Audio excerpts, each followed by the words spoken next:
Now, I like to have a full range of colors when I paint. It's called a full spectrum palette that gives me as many possibilities as I can to match the colors in front of me. But the big problem is it involves you carrying an awful lot of paint, which is very heavy and very difficult to transport on planes these days. So I've been doing some research in how to reduce the number of colors I have to take, but at the same time not limit myself in terms of the colors that I can match in nature.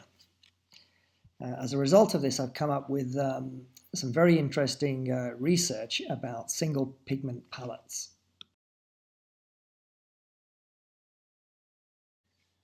Not many people realize it, but when you actually buy a tube of paint, you're actually buying more than one pigment, and the manufacturer has mixed these two pigments together.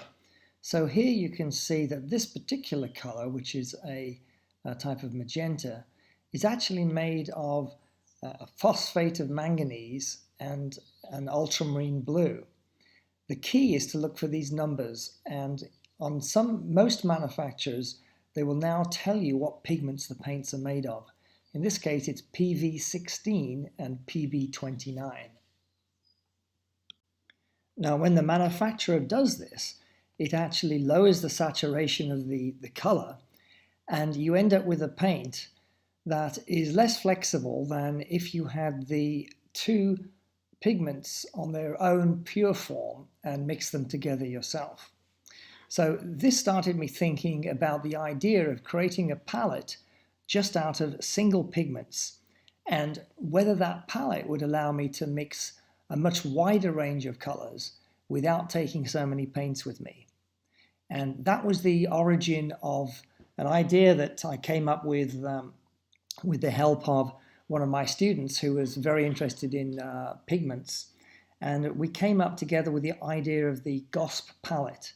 And that stands for the Gamut Optimized Single Pigment Palette. By gamut optimized, what we mean is that you can get the optimum widest range of colors from this palette. And the single pigment refers to the fact that there is only one pigment in the colors on this palette. So after a couple of days of work, we finally came up with this set of pigments that allowed us to mix all the pigments that I normally like on my palette, such as the cadmium yellows and the cobalt blues, the different types of greens and umbers, as well as the very highly saturated sunset colors, for which you really do need the cadmiums. I've put a complete list of what the pigments are that we came up with on my Virtual Art Academy website. We'll take a look at some of the details of the palette and how you mix various common colors using these pigments in a later series of videos.